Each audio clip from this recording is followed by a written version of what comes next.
Boa noite. Boa noite. A aprovação do governo Dilma despenca para 12%, é o que mostra uma pesquisa Ibope.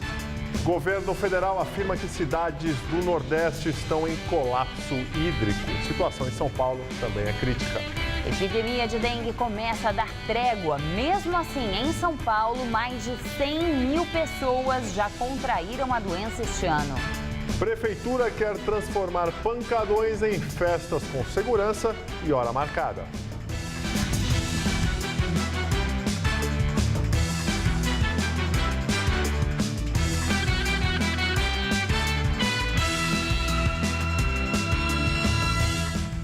Governo do Estado e Prefeitura de São Paulo anunciam a implantação de rodízio de pancadões, como são conhecidos os bailes funks de rua aqui na capital. A ideia é transformar os eventos em festas organizadas que devem acontecer em parques e campos de futebol com segurança e hora marcada para começar e terminar. A prefeitura fez um mapeamento dos pancadões e descobriu que eles ocorrem a cada fim de semana em 440 pontos diferentes da capital. São festas comuns na periferia, com música alta, geralmente o funk, e que geram reclamações dos vizinhos por causa do barulho de ruas interditadas e também por causa da violência e do uso de drogas. Só neste ano, 144 pessoas foram presas durante pancadões por envolvimento em roubo de carros, tráfico de drogas, entre outros crimes. A ideia da prefeitura, em parceria com a polícia, é transformar os pancadões em festas organizadas, com banheiros químicos, segurança e hora para terminar, no máximo à meia-noite.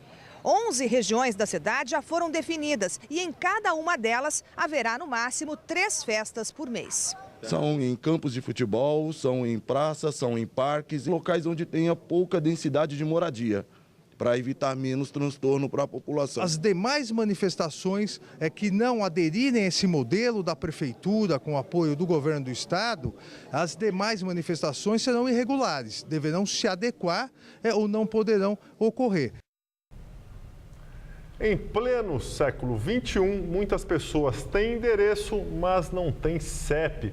Nossas equipes mostram como é a vida de quem não consegue receber uma simples carta aqui na capital paulista. São Paulo é a maior cidade do Brasil e imagine, ainda tem gente que não tem endereço próprio para receber correspondência. É o caso dos moradores de Marcilac, na zona sul da capital. É complicado. Até para emprego, você não tem como. Às vezes chega, você vem receber a carta e já passou da entrevista. As pessoas usam o endereço da escola para receber as correspondências. De acordo com os Correios, na cidade de São Paulo, são 10 caixas postais comunitárias como esta que funcionam atendendo a população. A repórter Karina Zasnikoff está do outro lado da cidade, na Zona Oeste, e mostra como os moradores fazem para receber as correspondências por lá. Tássia, aqui na Vila Nova Esperança, quem faz o trabalho de distribuição das correspondências é a Lia. Ela separa tudo por rua e deixa nessa caixa aqui, que fica no mercadinho dela, para os moradores virem buscar. Só que esse favor que ela faz para o pessoal daqui não é tão simples assim.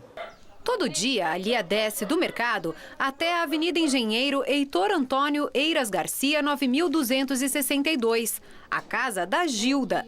É lá que o carteiro entrega todas as correspondências da vila. No caminho de volta, ela aproveita para entregar algumas cartas. Lia teve a ideia da caixa comunitária há 3 anos. Tinha que ir numa agência do Correio, pegar que ficava aqui no Apoador. Só que depois que eles mudaram de endereço, eles não quiseram mais que a caixa ficasse lá. Por meio de nota, a gerência dos Correios informou que não faz as entregas porque as ruas não são oficializadas, não tem emplacamento oficial e as casas têm numeração irregular. Só que no ano passado, a Eletropaulo esteve no local fazendo as instalações de luz. Colocou as placas com os nomes das ruas e os números das casas. E os CEPs estão lá direitinho, abaixo do endereço postal. Eles falam que eu vou ter que ir na prefeitura, vou ter que pedir para eles regularizarem. Isso que eu queria saber o porquê. Em nota, os Correios responderam que as situações mostradas aqui no Jornal da Gazeta, edição das 10, serão apuradas por equipes da área técnica da empresa. Pesquisa CNI Ibope mostra queda na aprovação da presidente Dilma Rousseff. Em dezembro, 40% dos brasileiros consideravam o governo Dilma ótimo ou bom. Agora são 12%. A avaliação regular também caiu de 32% para 23%. E o índice ruim ou péssimo subiu de 27% para 64%. O percentual dos eleitores que aprovam a maneira de governar de Dilma caiu de 52% para 19%. Os que desaprovam aumentaram de 41% para 78%. A confiança na presidente caiu de 51% para 24%. O percentual dos que não confiam subiu de 44% para 74%. O levantamento revela ainda que 14% acreditam que o segundo governo Dilma será ótimo ou bom. Para 25% será regular e 55% acham que será ruim ou péssimo. O Ibope ouviu 2.002 pessoas em 142 municípios entre os dias 21 e 25 de março. A margem de erro da pesquisa é de 2 pontos percentuais. Direto de Brasília, Josias de Souza analisa a queda de popularidade da presidente Dilma. Certos adágios populares são de uma precisão extraordinária. O mais irônico e cruel é o que diz que para baixo todo santo ajuda. Dilma Rousseff continua ladeira abaixo, informa o Ibope divulgado hoje pela CNI. O governo da presidente Dilma é aprovado por apenas 12% dos entrevistados. E o que não falta na cena política é santo querendo empurrar a presidente ladeira abaixo. Sobretudo os santos do pau oco que integram o consórcio partidário que deveria dar apoio à presidente no Congresso Nacional. Os assessores mais próximos da presidente Dilma dizem que essa conjuntura ruim é temporária e que o ajuste fiscal vai trazer de volta a bonança. Lula sustenta que, também em 2003, primeiro ano da sua gestão, ele teve que administrar uma política de cintos apertados e que sofreu críticas e teve queda na popularidade. Tudo isso é mais ou menos verdadeiro, mas há uma diferença fundamental. Lula sucedeu a Fernando Henrique, que era um rival político. Dilma sucedeu a si mesma. Generalizou-se entre os brasileiros a impressão de estelionato eleitoral. Segundo o Ibope, 74% dos brasileiros não confiam em Dilma Rousseff. Dilma chegou ao desfiladeiro sozinha, caminhando com os próprios pés.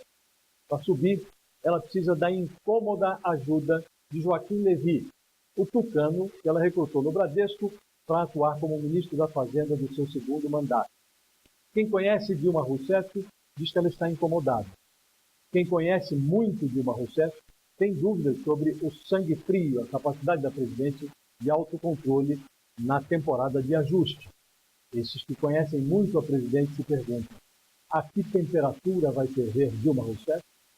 É essa a grande dúvida nacional. Boa noite. Em meio à crise hídrica, uma boa notícia para o paulistano. Março terminou como o mês mais chuvoso aqui em São Paulo desde 2006. Com o começo do outono, a chuva tende a perder força e as temperaturas se mantêm amenas, pelo menos até o final de semana. Vamos à previsão com Mariana Armentano.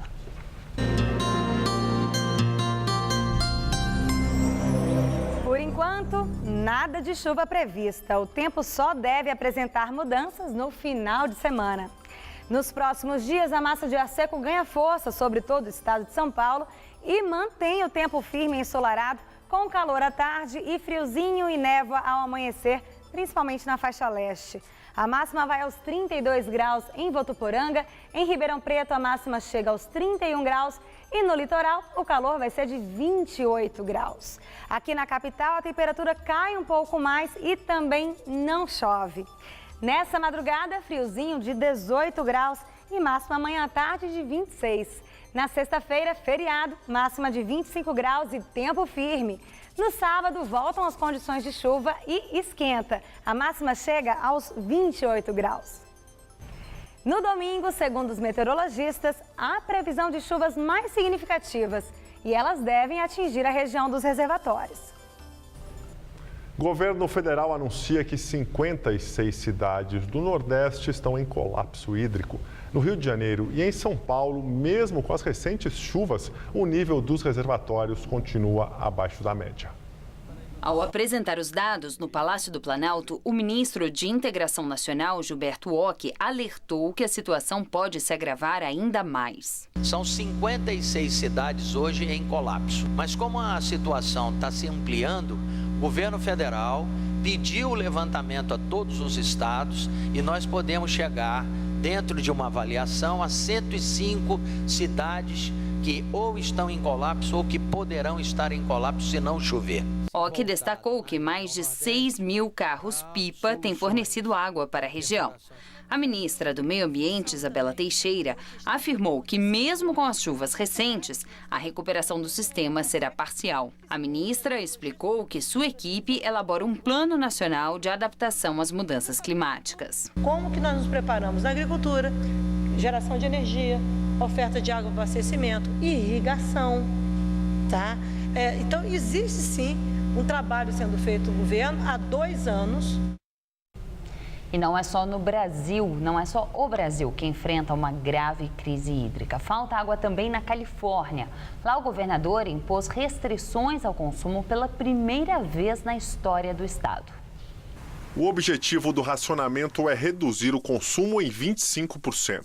O nível de água no estado é o mais baixo em 65 anos. Os reservatórios têm água para só 1 ano. Além de medidas para reduzir o consumo, o governador Jerry Brown aumentou o preço para desestimular o uso excessivo da água.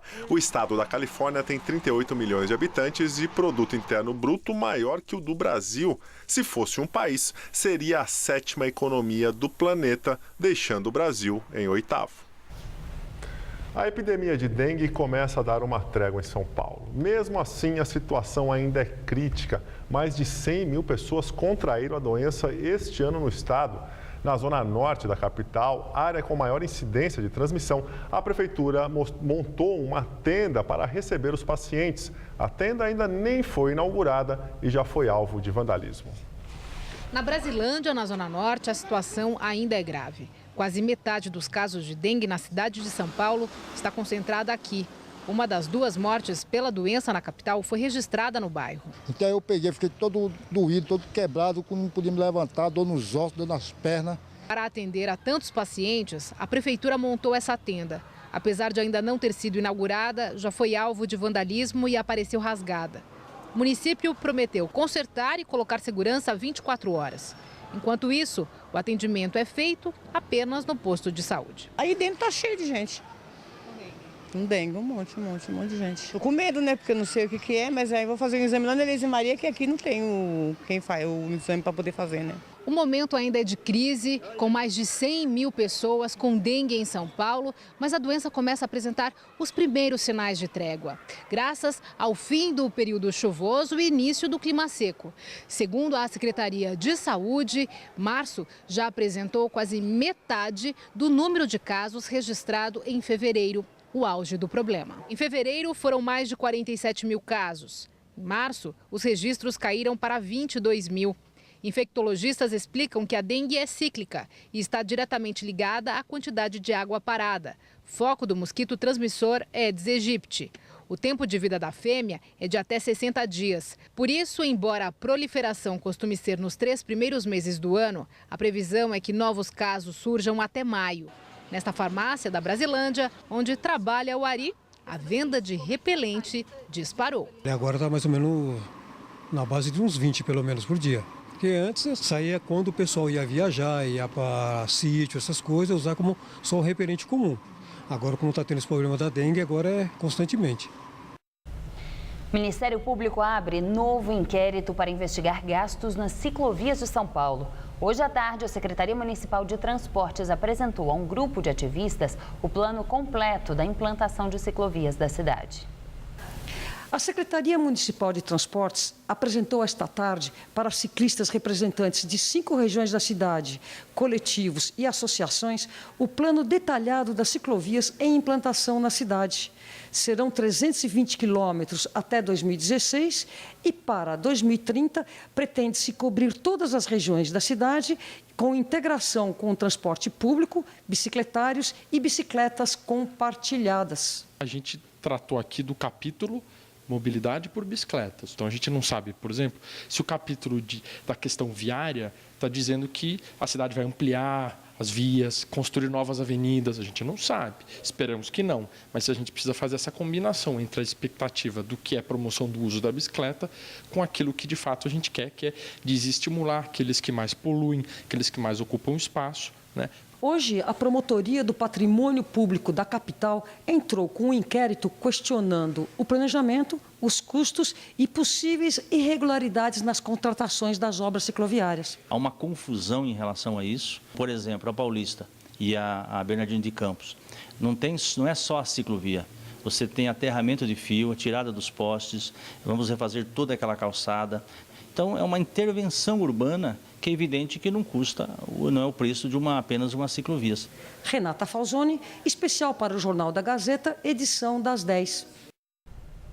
51 anos atrás, no dia 1º de abril, começava no Brasil a ditadura militar. Hoje, a Secretaria Municipal de Direitos Humanos promoveu uma homenagem aos mortos e desaparecidos deste período.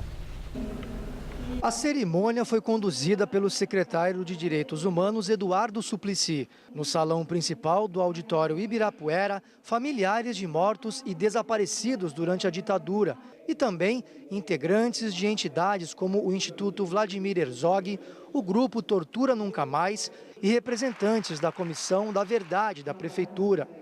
O evento prestou homenagens aos que lutaram pela democracia e pela liberdade nos chamados anos de chumbo.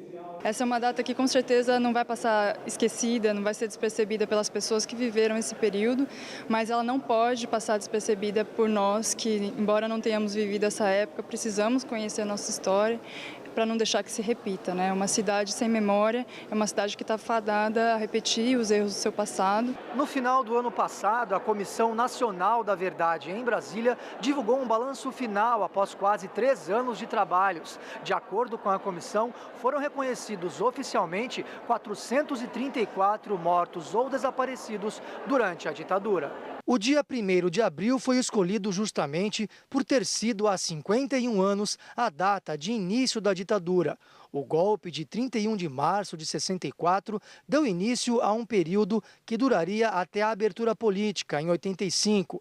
Os militares tomaram o poder sob a alegação de que o Brasil estava na mira do movimento comunista. O golpe teve apoio de grande parcela da classe média, da Igreja Católica e até dos Estados Unidos. 2 décadas marcadas pela censura e pela privação de direitos. Anivaldo era estudante da USP e militante político. Foi sequestrado, torturado e só voltou ao Brasil após 13 anos no exílio. Entre a Operação Bandeirantes, DOPS e Presídio Tiradentes, foram 11 meses. Eu não fui para minha casa, fui para a clandestinidade porque eu sabia que corria o risco de ser preso novamente e ser assassinado, que essa era a política da ditadura na época. E agora vamos ao comentário de política com Bob Fernandes. Numa das suas comissões, a Câmara aprovou a redução da maioridade penal para 16 anos. Vale lembrar, até 2014, metade desse mesmo Congresso era alvo de processo criminal. Parlamentares têm foro privilegiado, só o Supremo pode julgá-los. Se processos dormem nas gavetas, eles continuam impunes. Ao menos 47 políticos estão na lista de Janot, são suspeitos de praticar crimes, inclusive os presidentes da Câmara e Senado, que seguem jogando para a plateia. Diante de ameaça real, qualquer pessoa tem o direito, todo ele, seja como for, de defender a si, aos seus e a alguém. É humano cobrar punição diante de crimes, ainda mais se graves. Sentimento esse que se espalha com menores sendo atração cotidiana na hora do terror. Brasil afora, a busca pela audiência a qualquer custo alardeia e magnifica crimes de menores. A sofreguidão e esse chafurdar no crime escondem a verdade dos números. Informa a Unicef. Dos 21 milhões de adolescentes do Brasil, 0,013%, ou seja, menos de meio, se envolveu em crime violento. E, ao contrário, 36,5% dos assassinados são adolescentes. Em números absolutos, só a Nigéria no mundo mata mais jovens do que o Brasil. E as polícias investigam pouco e matam muito. O país produz o 4º maior número de presos no mundo, mais de 500 mil. E a sociedade supõe que jogar jovens nas nossas masmorras resolverá o problema. Menores de 16 ocuparão os postos vagos nas ruas e crimes. Cadeias seguirão entupidas e a pergunta continuará sem resposta. Por que adolescentes estão nas ruas e no crime? O mapa da violência de 2014 revela 82 jovens são mortos a cada dia. 7 jovens de 15 a 29 anos são mortos a cada 2 horas e 77 deles são negros. Por quê? Enfiar menores na barbárie das nossas masmorras é pós-graduação na escola do crime. Eles cumprirão suas penas e adultos voltarão às ruas, a não ser que decidam não soltá-los nunca mais ou buscar a solução final que alguém, como sabemos, já buscou. Boa noite. A seguir, Oi anuncia demissão de mais de 1.000 funcionários. E no olho do tufão. Imagens feitas por astronauta italiana mostram um fenômeno que deve chegar às Filipinas nos próximos dias. Existem vários tipos de poupadores. O poupador tranquilo, que valoriza a segurança. O poupador determinado, que sabe que poupando sempre, vai longe. Ah, e o poupador planejado, aquele que hoje já pensa no futuro. Para esses e outros tipos de poupadores, Poupança Fácil Bradesco, o seu jeito de poupar. Se você quer estudar jornalismo, relações públicas, publicidade e propaganda ou rádio, TV e internet, a Faculdade Casper Libero é o seu lugar. Quer conhecer? Eu te levo! Aqui a gente aprende na sala de aula e também em laboratórios de rádio, fotografia, edição de imagens e estúdios de TV. Você também pode colaborar em revistas, sites, programas de TV e rádio laboratoriais. E tem oportunidade de estágio dentro da Fundação Casper Libero. São mais de 60 anos de tradição numa localização incrível. Faculdade Casper Libero, formando os melhores profissionais da comunicação. Quer saber mais? Acesse nosso site. Olha aí, tem muitos produtos na loja com preços super especiais pra você. Preços exclusivos só para esta quinta. Venha logo pra cá. Baixou ainda mais o preço da TV 40 polegadas LED Full HD, que agora sai a partir de R$ 1.390 à vista. Aproveite e venha comprar a sua. Garanta também o seu notebook positivo Intel Core i3 com HD de 500 GB e Windows 8 por apenas R$ 119,90 mensais. E tem smartphone LG para 2 chips, quad-core, câmera de 8 MB, tela 4.5 polegadas por R$ 499 à vista. É só nesta quinta. Sem juros e sem entrada. Leve para sua casa um fogão Continental de 6 bocas com acendimento automático por R$ 699 à vista. Só R$ 699 à vista. E tá imbatível o preço da cama box Manes de casal com molas ensacadas de R$ 1.299 por R$ 899 reais. Não perca essa oportunidade. Compre também com condições especiais no carnê e parcelas que cabem no seu bolso.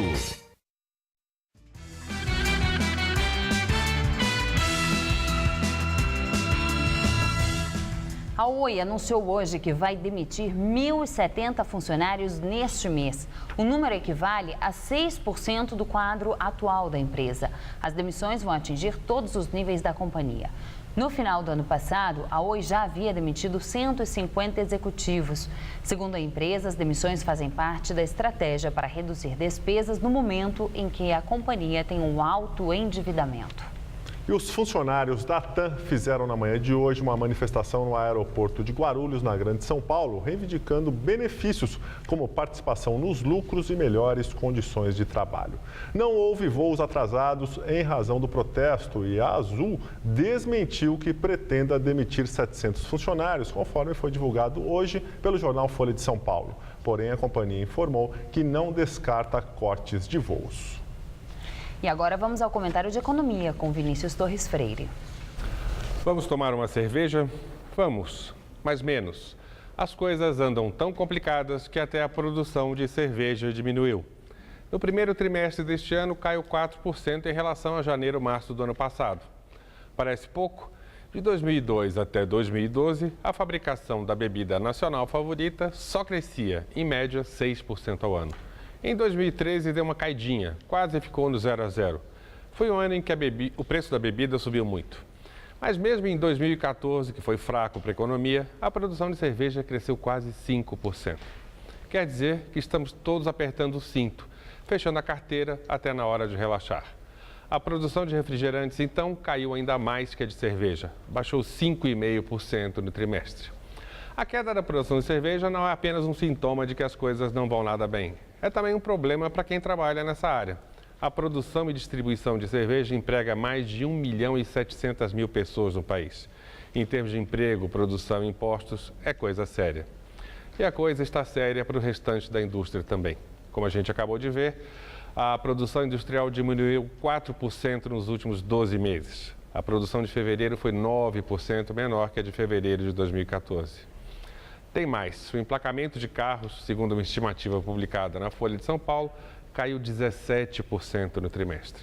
Hoje, a Confederação Nacional do Comércio soltou a projeção do crescimento do número de empregos para este ano nas lojas. 0. Sim, 0. O nível de confiança do consumidor é o mais baixo desde 2005. Pode ser até o mais baixo em muito mais tempo, mas essa pesquisa só começou a ser realizada faz uma década pela Fundação Getúlio Vargas. Também aumentou o número de pessoas que dizem estar mais difícil arrumar emprego. Um dos setores que mais demite é a construção civil, pois, além de tudo, o governo está sem dinheiro. Até agora, neste ano, cortou mais de 30% da despesa com investimentos em obras. Além do mais, o governo atrasa pagamentos e as empreiteiras envolvidas no caso Lava Jato estão sem crédito, o que está interrompendo até obras para as Olimpíadas. Está difícil. Se não der para cerveja, pelo menos talvez seja bom tomar um chá de camomila. Boa noite. Imagens feitas da Estação Espacial Internacional mostram um super tufão que está a caminho das Filipinas. O funil do tufão Mayzaki é visto sobre o Oceano Pacífico nas imagens capturadas pela astronauta italiana Samantha Cristoforetti, da Agência Espacial Europeia. Ontem, o fenômeno foi elevado à categoria de super tufão na ilha de Guam, mas deve chegar às Filipinas com menos força no final da semana. Ainda assim, as autoridades estão em alerta com a segurança dos moradores e turistas que já começaram a viajar para o norte no feriado da Páscoa. A edição das 10 do Jornal da Gazeta termina aqui. Eu entro em férias e o Jornal da Gazeta será apresentado nos próximos dias por Estela Gontijo e Gabriel Cruz. Boa noite e até a volta. Boas férias para você, Ju. Obrigada. E você fica com o Rony Von no Todo Seu. Uma ótima noite e até amanhã.